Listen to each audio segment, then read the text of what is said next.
और नाम है लक्ष्य। हैप्पी बर्थडे लक्ष्य, मुझे आपको बहुत बहुत ब्लेस करें। Happy new year to everyone. Guru ji आए हैं नए साल में,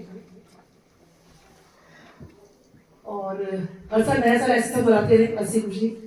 तो बहुत बहुत शुक्राना गुरु जी का। सो गुरु जी से वही वाली बात है कि नया पुराना कुछ नहीं है, और बस जिसने स्पर्श कर लिया, उनको देख लिया, वो पुरानी संगत, बाकी सब लोग नई संगत। लेकिन नई संगत जो जुड़ रही है, मेरे को उनको हाथ जोड़ के नमन है। इतने भाव से वो जुड़े हैं। देखिए, हमें तो अब तो घर में मानती हूँ कि वो रब है, लेकिन उस वक्त मैंने उनको देखकर भी नहीं माना कि वो रब है, और आप लोग देखिए बिना देखे उनको रब मान रहे हैं। तो बहुत बहुत शुक्राना। लेकिन इफेक्ट बर्ड्स होते हैं हमारी लाइफ में। तो देखिए, मेरे को जैसे हम हर किसी के बचपन से होता है ना, हम कभी माता रानी से जुड़े होते हैं, कभी कृष्ण जी से, कभी हर भगवान से जुड़ते हैं। हमारा हिंदू धर्म ऐसा है, हम हर भगवान से जुड़ते हैं। तो ऐसे ही मुझे बहुत हर भगवान से बहुत लगाव रहा, और मैं हर भगवान को अपना बेस्ट फ्रेंड मानती आई हूँ। तो एक बार हम लोग मोती रोड रहते हैं, तो साईं बाबा मंदिर मेरे घर के पास है। तो मैं रोज मंदिर जाना वहाँ पर, साईं बाबा मंदिर। और जब एक बार मैं मंदिर जा रही थी, तो हम अंपायर स्टेट के लिए जब निकले, तो हस्बैंड कहने लगे कि रीना, मुझे समझ नहीं आता, हम गुरु जी के यहाँ जा रहे हैं, तो साईं बाबा मंदिर जाने की जरूरत क्या है। तो मैंने कहा, देखो ऐसा है, साईं बाबा है, गुरु जी है, मुझे साईं बाबा के दर्शन पहले करने हैं। तो मैं गाड़ी से उतर के साईं बाबा मंदिर गई और माथा टेका। तो मैंने कहा, ये बोल रहे हैं साईं बाबा आप ये गुरु जी वाकई है ना। मैंने गुरु जी को कम लेवल का समझा, माफ करना गुरु जी, लेकिन यही समझा कि साईं बाबा बहुत ऊपर लेवल के। तो मैंने कहा, अच्छा मैं गुरु जी को और साईं बाबा को एक में कम मानूंगी कि साईं बाबा, अगर आपने आज जो चोला पहना है, आज अगर गुरु जी ने सेम चोला पहन रखा हो ना, तब मैं मानूंगी कि आप दोनों सेम हो। अब मैं अंपायर स्टेट गई, और जैसे अंपायर स्टेट गई, झांक के देखा तो गुरु जी ने वही चोला सेम कलर का पहन रखा था, तो साईं बाबा ने उसे पहना था। अब मैं अगले हफ्ते फिर जब गई, फिर हस्बैंड ने कहा कि पिछली बार समझाया था, अब तो उन्होंने बता भी दिया है। तो मैं कह साईं बाबा है, गुरु जी है। फिर मैं गई तो मेरे को लगा कि नहीं, पिछली बार कोइंसिडेंस हो गया होगा, इस बार मैं फिर सोचती हूँ। फिर गई तो साईं बाबा ने पहना हुआ था ऑरेंज कलर का चोला, उसपे कुछ प्रिंट था।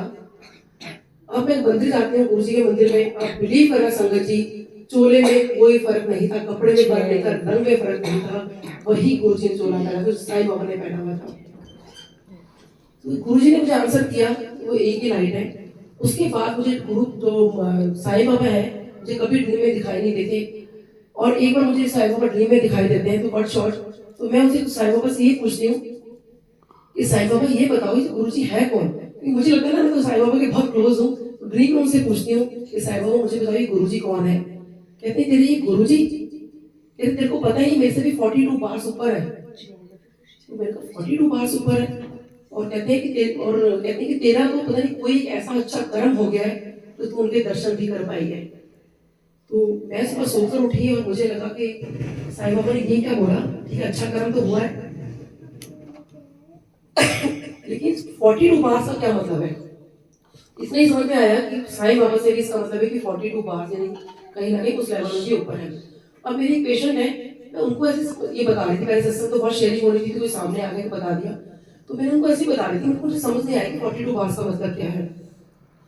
अब थोड़े दिनों के अंदर उनका बेटा मेरे पास आता है ट्रीटमेंट के लिए, और मेरे को उसको कुछ नहीं पता। तो उसमें कहा वही कहता है कि आंटी आपको पता है कि गुरुजी जो है ना 42 योजन ऊपर है साईं बाबा से। तो मैंने कहा अच्छा, कहते आपको पता नहीं है, कोई डॉक्टर आंटी है हमारे संगत के अंदर, और उनको भी ड्रीम आया है, मतलब he was trying to convince me कि जो गुरुजी है 42 बार्स ऊपर है। तो मैंने कहा वो डॉक्टर मैं ही हूँ। सोचिए कि कैसे उसको भी काउंटर कंफर्म किया कि 42 योजन और कहाँ पे 42 बार्स। अभी मैं किसी सत्संग में गई थी 2 महीने पहले, एक बहुत पुरानी संगत में अंकल बैठे हुए थे। कहते हैं आंटी मुझे भी गुरुजी ने बताया और ये बात दिखाई कि उनका जो स्थान है वो 43 लेवल पर है। यानी कि वही हो गया ना, 42 योजन ऊपर, 42 बार ऊपर, तो 43 आ गया। तो वो भी गुरुजी ने कैसे काउंटर कंफर्म किया। सोचिए कि गुरुजी का लेवल कितना है, साईं बाबा है। तो ऐसे ही मैं कृष्ण जी की बहुत भक्त रही, इस्कॉन टेम्पल जाना और सब कुछ करना। अब वहाँ मेरा जाना छूट गया, और मैं ऐसी मन में सोच रही थी, मन में बहुत गिल्ट आ रहा था कि भगवान कृष्ण मेरे ना नहीं आ पाती हूँ, वो गुरु जी को जाना शुरू कर दिया ना। तो आपको ड्रीम क्या आता है कि मैं अपने ना भगवान श्री कृष्ण को ढूंढ रही हूँ, मेरे श्री कृष्णा कहाँ गए, मेरे श्री कृष्णा कहाँ गए। तो एक अघोड़ी बाबा बैठे हैं, और वो मुझे कहते हैं कि मैं उनसे पूछती हूँ मेरे श्री कृष्णा कहाँ गए, मेरे तेरे को नहीं पता तेरे श्री कृष्णा कौन है, मैं तो कौन है, ये तो तेरे गुरु जी है, वो तो तेरे श्री कृष्णा है। तो मैं उठी, मेरे को फिर ये जवाब मन में गिल्ट था, तो कैसे देखी हर बार मुझे बताया गया कि सब कुछ वही है। ऐसे में माता रानी की बहुत भक्त रही। अब मेरे को ड्रीम आता है कि मुझे गुरुजी का सत्संग करना है, गुरुजी का सत्संग के लिए कोई स्वरूप लगाती हूँ, तो वो स्वरूप जो है माता रानी में चेंज हो जाता है। तो मैं कहती हूँ मैंने लगाया तो गुरुजी का था, कि मतलब माँ कैसे बन गई। सो एनीवे फिर मैं बहुत अजीब लगता है, मैं डर जाती हूँ मैं कि ये क्या हुआ कि माता रानी नाराज है क्या मेरे से, कि वो हटा के वो अपना बैठ गई, तो माता रानी को देख रही थी। सो फिर उस वक्त मैं देखती हूँ कि बहुत बड़ा कोई यज्ञ हो रहा है, और यज्ञ में सोचिए तीनों माता रानी, तीनों साक्षात देवियां, तीनों देवियां मुझे दिखाई दी, और तीनों खड़ी हुई हैं। और उसके बाद जब मेरा नंबर आता है माथा टेकने का, तो तीनों एक हो जाती हैं, और तीनों एक होने के बाद मुझे बहुत गिल्ट होता है, और मैं उनके गले लग के रोने लगती हूँ कि माता रानी एक्चुअली वो गुरु जी के चक्कर में ना मैंने आपको बसाना छोड़ दिया, क्योंकि हमारा ये नियम था कि जब कुछ भी हो जाए मंदिर जरूर जाना है माँ के। तो उनको भी यही कहती कि माँ मैंने गुरु जी के चक्कर में ना आपके पास आना छोड़ दिया। तो वो कहती है कि हम तीनों तेरे को यही बताने आई हैं कि जो रास्ता तूने चूज किया है, जो पथ तूने चूज किया है, इस बिल्कुल सही रास्ता है, इस रास्ते को कभी मत छोड़ना, इसी राह पे चलना। तो देखिए हर तरीके से अब कहीं ना कहीं हमारे दिल में फिर भी वो चीजें होती है ना, may be if and but चलते रहते हैं।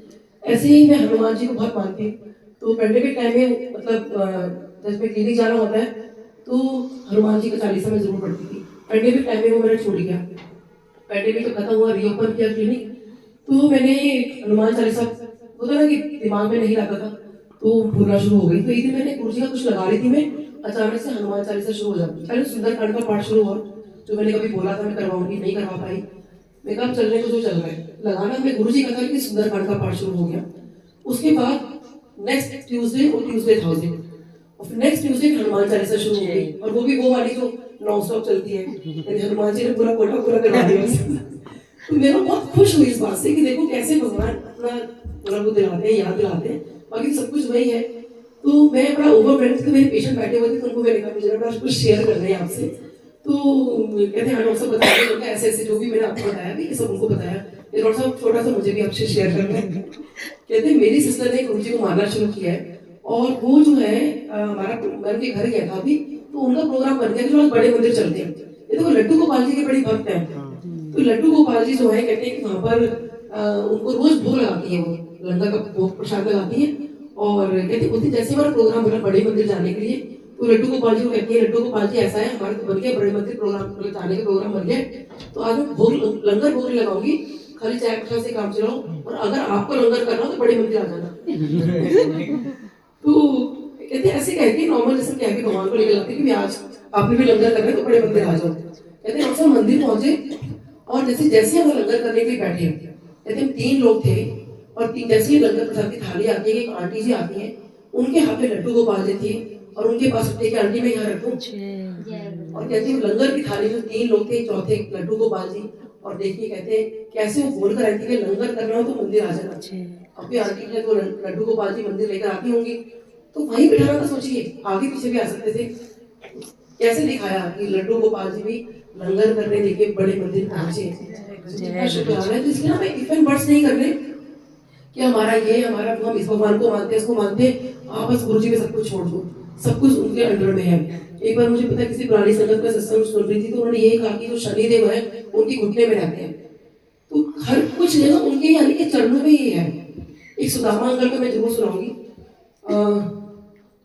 एक बार की बात है, उनसे मैंने खुद बड़े मंदिर में सुना था ये। वो कहते हैं कि एक बार रात को वहां पर जालंधर में, कहते वहां पर गुरुजी, आई होप गुरुजी में सुना उनका सत्संग है ना, मन में आया तो सुनाई देती हूँ। तो वो कहते हैं कि मैं रात को वहां पे जागा हुआ था, रोज रात को 4 बजे लाइट आती थी, और वो गुरुजी के कमरे में जाती थी, और जब लाइट आती थी तो मुझे बड़ी हैरानी होती थी, रोज रात को शाम को सॉरी अर्ली मॉर्निंग लाइट आती है, गुरुजी रूम में कैसे जा रही है। कहते एक दिन मैंने झाँक कर देखा, और जब मैंने झाँक कर देखा तो वहाँ साक्षात भगवान शिव खड़े हुए थे। जय गुरु जी। और जैसे ही भगवान शिव ने उनको देखा तो उनको गुस्सा आया, क्योंकि कोई मनुष्य उनको ऐसे देख नहीं सकता। तो गुरु जी ने तब बोला, मत मत कुछ मत कहो, ये मेरा सुदामा है। ऐसे ऐसे उनका नाम सुदामा पड़ा, जो मुझे याद है। अब वो गलती हो तो गुरु जी माफी करना, जो मैंने सुना मैं वही बता रही हूँ। ऐसे भी मैं कृष्णा बहन जी से मिली और उनकी आज्ञा लेके ही मैं सुना रही हूँ आपको। तो उनसे जब हम मिले तो कहते हैं कि उन्होंने बताया, कहते हैं कि मेरा प्राण मेरा रब है। बड़ा अच्छा लगा था जब कहते मेरा प्राण मेरा रब है। उनको इतना सुकून उनके चेहरे पे, इतना सब कुछ, उनको भी कुछ प्रॉब्लम भी हुई तो कहने लगी, मैंने कहा आंटी आपको ये दिक्कत हुई? कहते मेरा प्राण बैठा है ना, तो सब ठीक करेंगे। कहते एक बार क्या हुआ, राखी का दिन था तो सब राखी बांधने आए, तो सब राखी बांध रहे थे गुरु जी को, तो गुरु जी का पूरा हाथ भर जाता था राखी यहाँ तक। तो कहते मैंने भी कहीं सबसे पहले राखी वही बांधी थी, और राखी क्या बांधी थी, वो जो लाल धागा होता है, सिंपल मौली। तो कहते सोचिए कितनी सिंपलिसिटी है, धागा आप लेके गए हो या आपने गुरु जी को बांधा है। कहते फिर कोई एक बहुत ऑफिसर की वाइफ थी, उन्होंने बांधा, तो गुरु जी ने ऐसा कुछ किया, चांदी का चल्ला सामने, जय गुरु जी, और वो प्रकट करके उनको दिया। तो वो आंटी जो है गुरु जी की सिस्टर को देख रही है और उनसे पूछ रही है कि आपको क्या मिला। तो सोची गुरु जी की सिस्टर ने कहती है कि उनको लगा कि लाइक मतलब मुझे क्या दिया, उनको चांदी का छल्ला दे दिया, मुझे तो गुरु जी ने कुछ दिया नहीं। तो गुरु जी के पास वो गई, गुरु जी वो पूछ रही है मुझे क्या मिला। तो गुरु जी कहते तेरे को की जरूरत है कभी, नहीं गुरु जी वो पूछ रही थी। उसके बाद ना गुरु जी उनको रूम में लेके गए, बेडरूम में, और कहते चलिए बेडशीट हटाइए। गुरु जी ने हटाई है मुझे याद नहीं है, और कहते जब उन्होंने बेडशीट हटाई तो पूरा जो बेड था सॉलिडर से भरा हुआ था। जय गुरु जी। कहते ले चक ले। तो सोचिए, उन्होंने कहा नहीं गुरु जी, मैं हाथ जोड़ दिए। सोचिए हीरो से भरा हुआ पूरा बेड आपका, वो कहाँ ही चांदी का छल्ला। अब गुरु जी तो देखिए उनमें से कुछ भी नहीं था, वो तो सचखंड से कुछ भी प्रकट कर सकते थे। तो कितना शुक्राना है गुरु जी का कि हमें आपने जोड़ा। सच में गुरु जी, मेरे को तो वाकई लगता है कि मैं उस वक्त का जो वक्त था मैंने बहुत गवाया, क्योंकि मैं आपको उस वक्त समझ नहीं पाई। समझ आती थी, ऐसा नहीं कि नहीं आती थी, वो बुला देते थे। तो सच में ऐसी लीला रचते थे कि हमें याद ही नहीं रहता था कि वो रब है। कई बार ध्यान होता था कि कई बार भूल जाते थे, और कई बार ऐसे भी और भी सत्संग है तो मुझे याद आते हैं, भूल जाती हूँ। तो गुरु जी बिल्कुल याद नहीं रहते, लेकिन याद आते तो अच्छा गुरु जी ये बात भी हुई थी, लेकिन नहीं याद तो मतलब वो नहीं सुनाने का टाइम आया।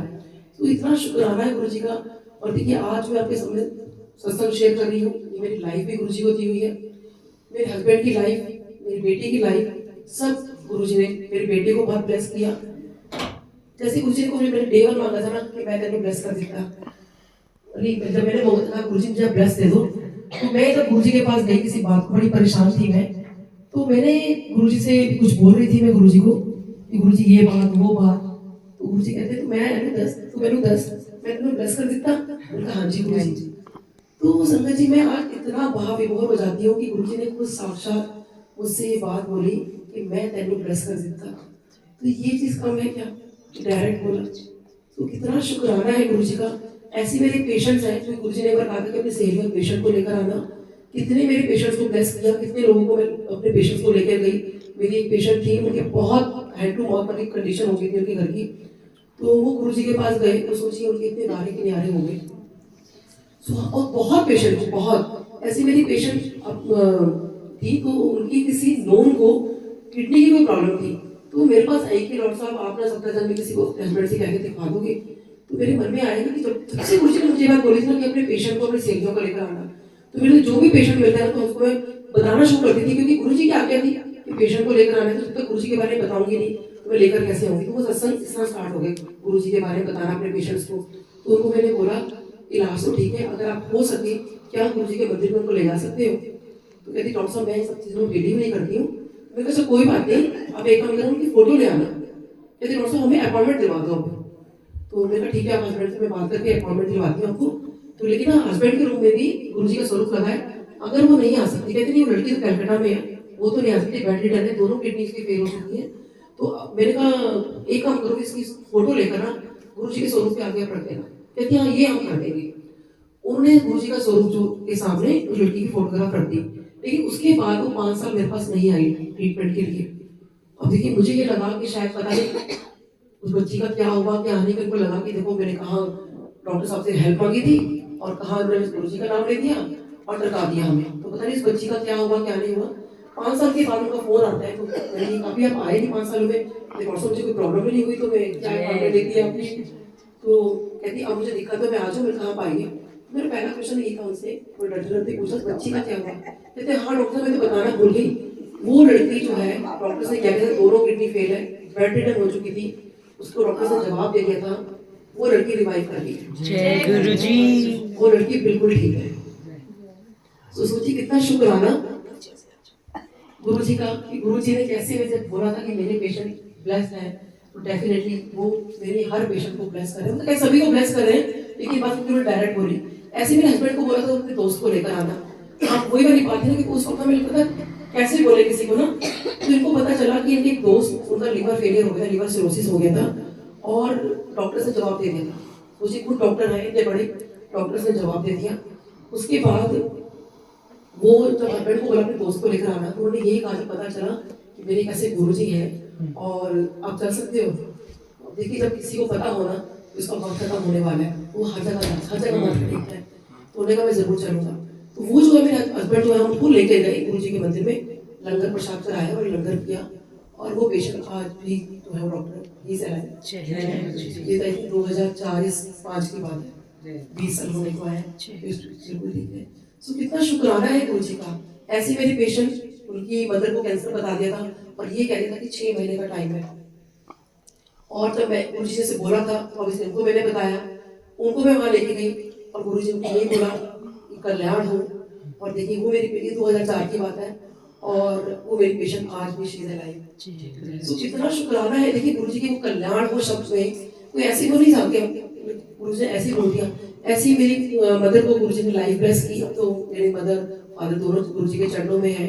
और अभी जब मेरे फादर अभी बीमार थे तो बस मेरे मुझसे बस ये निकला था क्योंकि बहुत तकलीफ थी उनको कि गुरुजी जैसे आपको ठीक लगे, तो शायद गुरुजी मेरी बेटी कर रहे थे बोलने की और गुरुजी ने अपने चरणों में ले लिया।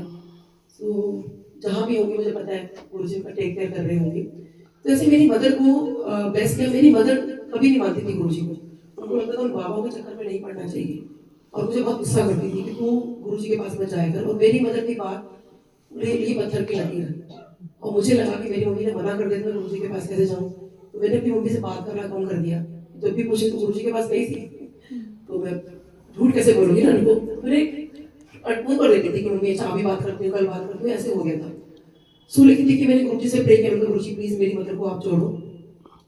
तो ऐसी मेरी मदर काफ़ी बीमार हुई और जब बीमार पड़ी तो डॉक्टर से कहा कि इनकी एंजियोग्राफी करानी पड़ेगी।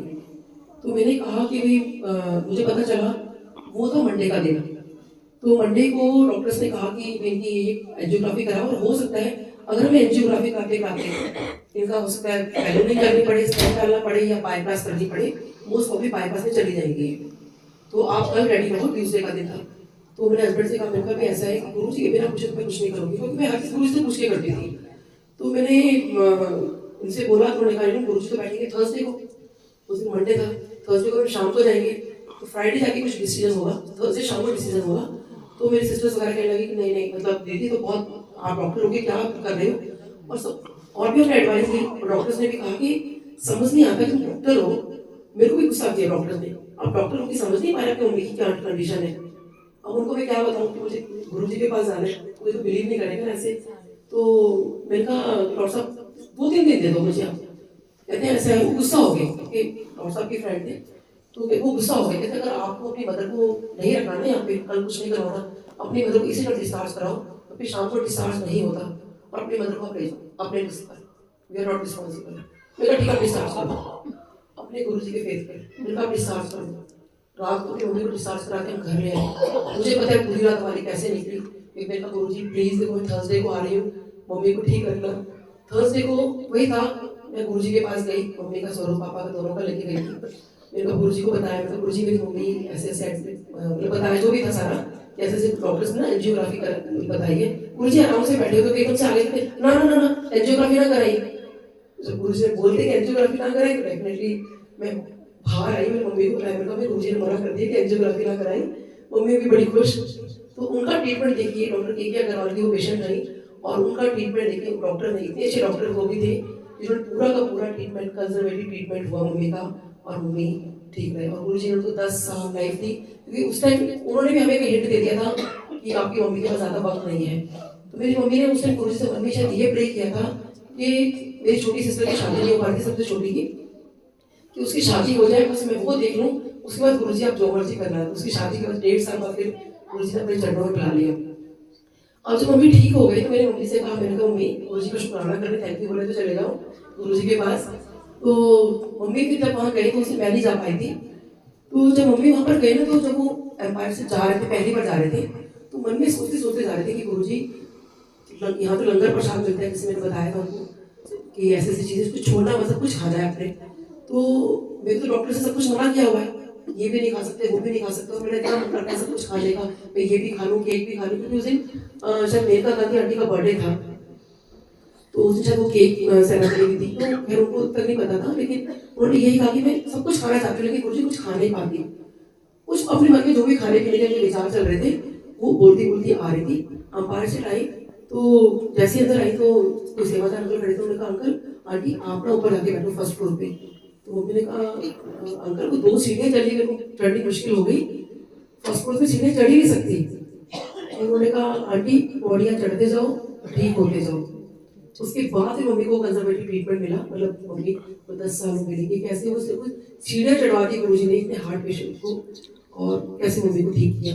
और इसमें लोग थैंक यू, आंटी का बर्थडे था, मेरे का आंटी का केक कटिंग हुई उस दिन वहाँ पर, और उस दिन जो था लंगर का स्पेशल लंगर था, और वो सब कुछ था। तो मेरी मम्मी बोलती आ रही थी, मुझे ये भी मना कर दिया, ये भी मना कर दिया, वो लंगर में सब कुछ था, उन्होंने पेट भर के सब कुछ खाया।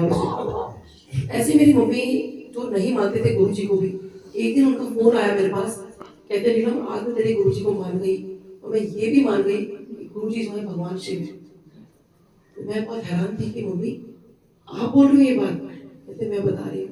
कहते हैं, मैंने कहा क्या हुआ? कहते हुआ ये कि बचपन से, ये बात उन्होंने मुझे पहली बार शेयर की जिंदगी में, कि बचपन से उनको कोई ड्रीम आता था, उस ड्रीम के अंदर ये था कि 2 नागों का जोड़ा दिखाई देता था, और उनकी लाइफ में जब भी कोई प्रॉब्लम होती थी तो उस नागों के जोड़े को याद करती थी, और अगर तो नागों का जो जोड़ा है वो दिख जाता था मम्मी को, इट मीन्स मम्मी की प्रॉब्लम सॉल्व हो गई।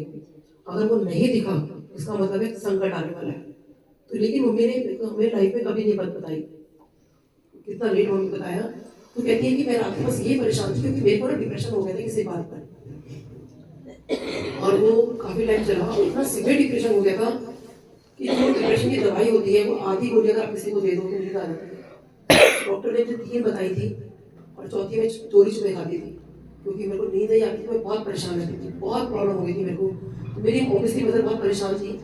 तो गुरु जी से, ये गुरु जी की जोड़ा छोड़ने की बात थी, तो मेरी मदर जो है वो गुरु जी से ये प्रे कर रही थी, और वो अपने 2 नागों के जो जोड़ा आता था उनसे प्रे कर रही थी, मेरी बेटी को ठीक करो, नीलम को ठीक करो। और उनकी 2 प्रेयर होती थी कि नीलम को ठीक करो, और मेरी सबसे छोटी सिस्टर उसकी शादी नहीं हो पा रही थी, जैसे बताया। तो कहती है कि मैंने ये देखा कि जो नागों का जोड़ा है वो मुझे दिखाई दिया, और जो नागों का जोड़ा है वो भगवान शिव बन जाते हैं, और वो जो भगवान शिव है वो गुरु जी बन जाते हैं। और कहती है वो तो पता है नागों का जोड़ा कहाँ से आया?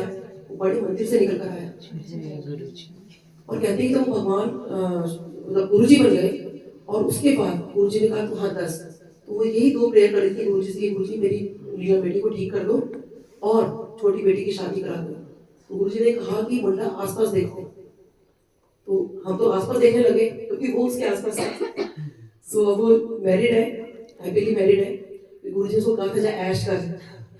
सो बहुत शुक्राना गुरु जी।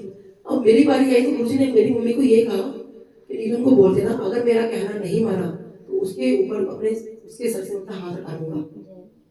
सो जब मेरी मम्मी ने मुझे मैसेज दिया गुरु जी ने ये बोला है, तो मैंने कहा मुझे पता था वो क्या बात थी। मैंने कहा सॉरी गुरु जी, जैसा आप बोलोगे मैं वैसे ही करूंगी।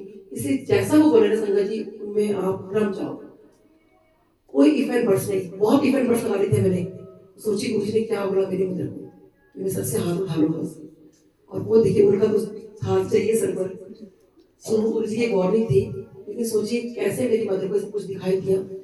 ऐसे ही मेरे हस्बैंड के हॉस्पिटल में शिवरात्रि का दिन था, कोई अपने हस्बैंड वाइफ काम के लिए आए हिसाब से, तो हस्बैंड ने कहा कि ठीक है मेरे रूम में वेट करो।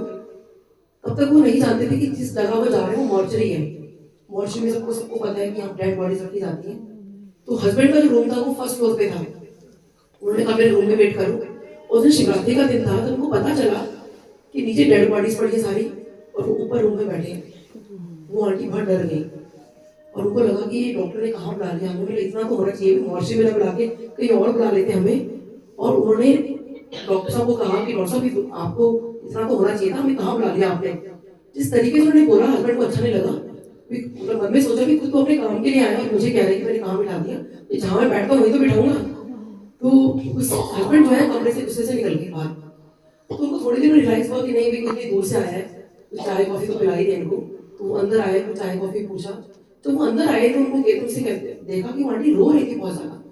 तो हस्बैंड डर गए कि पता नहीं क्या बात हो गई, इतनी देर में इतना रो रही है, कुछ बात तो नहीं हो गई। तो कहते हैं क्या हुआ, रो क्यों रहे हो? कहते हैं पहले ये बताओ ये किसकी फोटो है। तो हस्बैंड बोले आपको क्या मतलब? कहते नहीं बताओ ये किसकी फोटो है। गुरु जी का स्वरूप लगा हुआ था। कहते हैं हमारे गुरु जी है। क्या हुआ? कहते डॉक्टर साहब जब आप चले गए तो मैं तो बहुत डर गई कि शिवरात्रि वाले दिन मैं कहाँ डेड बॉडीज के ऊपर कमरे में बैठी हूँ और मेरे को कहाँ बुलाने का। अचानक से क्या हुआ, खुशबू आनी शुरू हो गई।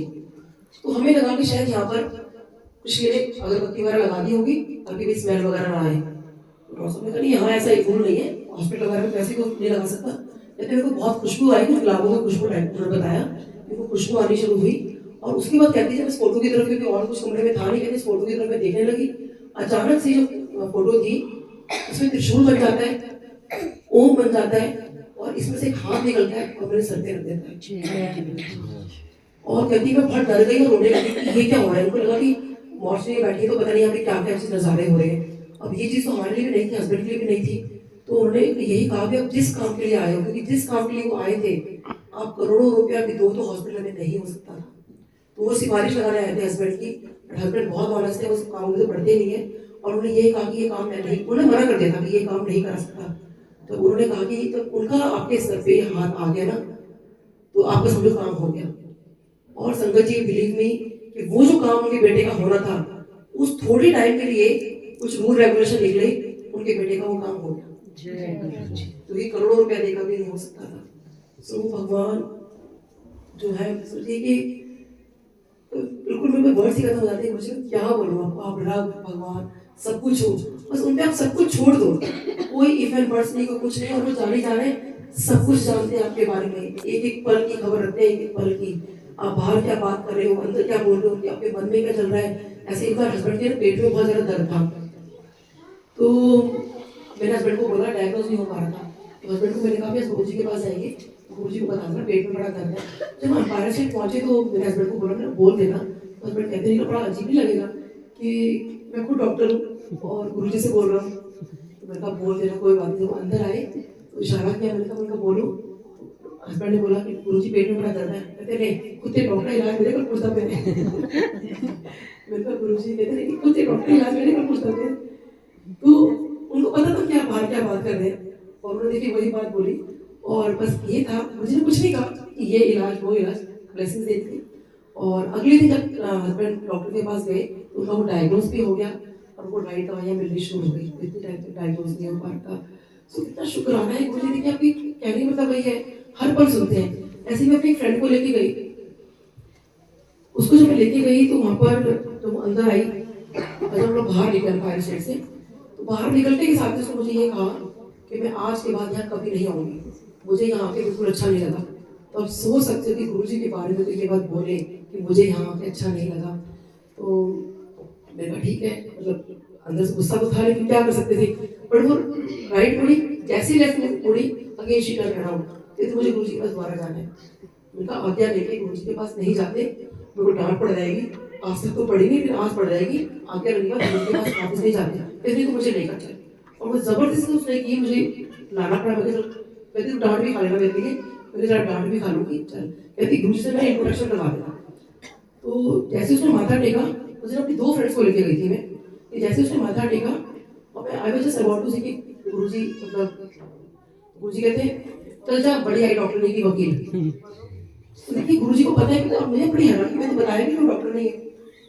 तो गुरु जी का ये कहना कितना बड़ा मैसेज है इसके अंदर, सोचिए कि चल जा बढ़िया ही डॉक्टर ने की वकील, यानी कि हम कोई नहीं होते गुरु जी कोई वकालत करने के लिए किसी की भी, गुरु जी इसका ये कर दो उसका वो कर दो। अगर आपने एक बार किसी को मिलवा दिया है तो वो जाने और गुरु जी का कनेक्शन। मेरा काम था गुरु जी का अपनी सहेलियों को लेकर आना, पेशेंट्स को लेकर आना, तो उतना ही काम रखूँ मैं।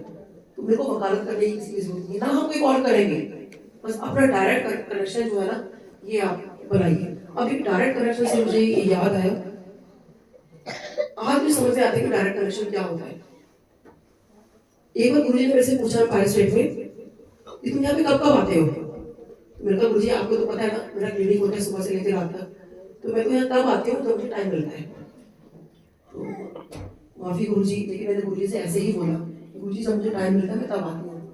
गुरुजी कहते बड़े मुस्कुराए, कहते कोई गल नहीं, जब तेरा दिल करे तब तू यहाँ आ जाएगा। तो पीढ़ी भी मैंने कहा हाँ जी गुरुजी, कहते हाँ जब तेरा दिल करे तब तू आ जाएगा। मैं तो बड़ी खुशी खुशी बाहर निकली कि अब मैं जब मर्जी यहाँ पर आ सकती हूँ गुरुजी से मिलने के लिए, क्योंकि गुरुजी ने मुझे खुद ही बोला था जब तेरा दिल करे तब तू आ जाएगा। अब ये बात मैंने किसी को बताई, उन्होंने किसी और को बताई, जो उन्होंने किसी को भेजा था, मैं नाम नहीं लूंगी। तो उन्होंने बोला नहीं नहीं नहीं, गुरुजी का ये मतलब नहीं है, गुरुजी का मतलब है कि 4 दिनों में कभी भी एक दिन आ जाए। अब सोचिए मैंने अपनी चीजें कैसे खराब की, मैं 4 दिन जा सकती थी, जब मर्जी जा सकती थी। उनकी बात मैंने सुनी, अच्छा गुरुजी का ये मतलब है, गुरुजी की डायरेक्ट बात नहीं मानी कि जब मर्जी आ जाएगा। इसकी बात मान रही किसी और की, इसका मतलब ये नहीं। और सोचिए अगर मैं गुरुजी की बात मान ली, मेरे शायद कितनी मेमोरीज होती। अब रब की बात नहीं मानी तो सोचिए कितनी बड़ी गुस्ताखी थी मेरी। तो शायद वो डायरेक्ट कनेक्शन था कि रब से जब आप जुड़े हो वो आपको कुछ जोड़ रहे हैं अपने आप से, हम इसलिए किसी का सुनना नहीं है। आप सुनो, वहां से सुनो जो भी कुछ कह रहे हैं, लेकिन आपका जो कनेक्शन है, आप समझ पा रहे कनेक्शन क्या होता है, कि वो चीज आप अपना डायरेक्ट भगवान से रखो, किसी और से नहीं पूछो कि मैं कनेक्शन कैसे बनाऊं। आप उनके सामने बैठ जाओ, वो आपको खुद ही गाइड करेगी कैसे जुड़ना है। वैसे कुछ नहीं करना। शिव पुराण में देखिए बात लिखी है कि किसी के पास कुछ भी नहीं है ना, तो कुछ भी नहीं है, अगर फूल भी नहीं है ना चढ़ाने में, कुछ भी नहीं है, तो सिर्फ हाथ जोड़ के वो बैठ जाए।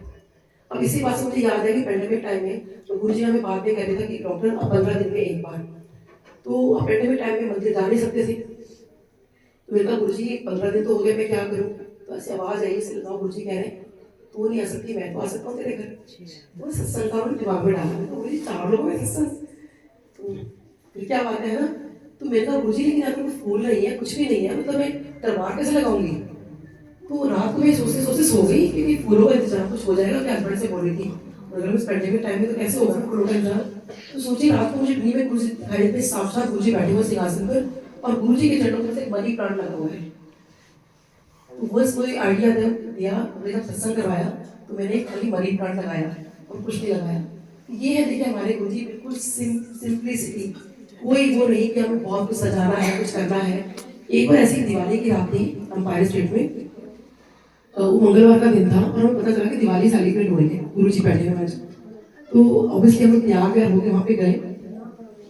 तो तैयार होके गए तो मेरी ब्लैक कलर की ड्रेस है जो कि मुझे बहुत पसंद है, ब्लैक और गोल्डन, लेकिन मेरी मदर सफेद और काला पहनने नहीं देते थे, इसलिए मैं उनके सामने पहनती नहीं थी। तो गुरुजी के यहाँ जाना शुरू तो पता चला कि भाई पता क्या देखते थे हम लोग कि यहाँ तो बड़ा हैप बनकर लोग आते हैं, बहुत स्मार्ट बनकर आते हैं। तो उस दिन मैं भी बहुत अच्छे से तैयार हुई, वो ब्लैक ड्रेस पहनी, क्योंकि पता था कि मदर इन लॉ तो वहाँ जाएंगे नहीं। लेकिन आधे रास्ते जब मैं पहुंची ना तो मेरे को लगा गुरुजी ने मना कर दिया कि त्योहार के दिन कोई काला कपड़ा पहनता है।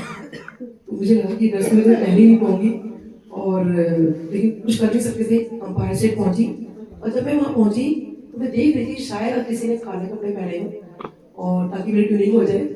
और देखिए किसी ने नहीं पहन रखा, सब रंग बिरंगे कपड़े पहनकर आए हुए थे। और जब मैं अंदर गई तो देखा गुरु महाराज जी ने ब्लैक कलर का चोला, उसमें गोल्डन वर्क का काम हुआ था। तो वो जो मेरे कपड़े मैच किए गुरु महाराज जी ने किए, तो कितना क्लियर था मैसेज, कोई वहम मत करो किसी भी चीज के लिए, क्योंकि 700 दिन उनके हैं। आज जो चीज उन्होंने बोली है वो जरूर हमें सोचना चाहिए। जैसे उन्होंने कहा कि जो रिंग्स पहनाते थे, पंडित को पहनाते थे ना रिंग्स वगैरह, काफी पहनाते हैं, वो रिंग्स वगैरह हमें नहीं पहननी। जो गुरु जी ने कहा है प्लीज वो सब फॉलो करिए। तो उसी रात की बात बता रही हूँ। तो जब थोड़ा लेट हो जाते थे तो भी कड़ा प्रसाद आता था, गुरु जी का चलो कड़ा प्रसाद लेकर आओ, तो कड़ा प्रसाद हम लोग खाते थे, चाय प्रसाद आती थी। तो हम लोग खाते थे, देखा तो कुछ संगत गुरु जी के आसपास बैठी हुई है, और सब हंस रहे हैं, गुरुजी भी हंस रहे थे। तो गुरुजी उन्होंने कुछ पूछा होगा, तो गुरुजी तो उनसे कहते हैं कि किसी का भी घर छोटा या बड़ा नहीं होता, और मन चंगा ये सब चंगा। तो कोई ये ना सोचे कि किसी का घर छोटा है या बड़ा है। तो इतना शुक्राना गुरु जी का। और वैसे भी जिसका जितना ज्यादा बड़ा घर होता है ना, उसका दिल उतना ही छोटा होता है। तो छोटे घर वाले बहुत दिल वाले होते हैं। गुरु जी ने खुद बोली ये बात, छोटा घर बड़ा घर किसी का कुछ नहीं होता। तो इतना शुक्राना गुरु जी का। देखिए कैसे कोई संगत पूछती थी, कैसे गुरु जी ने कब कैसे क्या जवाब देने थे। तो एक बार मैं किसी के घर में गई थी, तो ऐसी किसी ने मेरे को बुलाया, तो यही बोला कि आंटी हमारा बहुत छोटा घर है, तो हमें लगा पता नहीं आप आओगे कि नहीं आओगे। और मुझे नहीं पता था उन्होंने ये चीज़ बोली है, और ये मैंने सुना दिया। तो देखिए कैसे मुझे आंसर करते हैं। और बाकी कोई बात कभी ना सोचे अपने लिए कि हमारा घर ऐसा है वैसा है, कुछ भी मन में नहीं। आप अगर सोचिए तो गुरु जी आ सकते हैं, मैं क्या चीज़ हूँ, या कोई ओल्ड संगत क्या चीज़ है, कोई या कोई भी संगत कोई भी क्या चीज़ है। जब रब को बुला रहे हैं, वो इतने खुशी खुशी यहाँ बैठे हुए हैं। आई एम नथिंग, मैं कुछ भी नहीं हूँ। मैं तो कहती हूँ अपने चरणों की धूल की कण के बराबर में मुझे मान लेना। तो सच में गुरु जी बहुत शुक्राना, अगर उतना भी आप मुझे मान लो तो बहुत बहुत शुक्राना गुरु जी का। इसलिए हमें कभी भी कुछ सोचना नहीं है। बाकी सत्संग तो बहुत है, बोलती रहूँगी।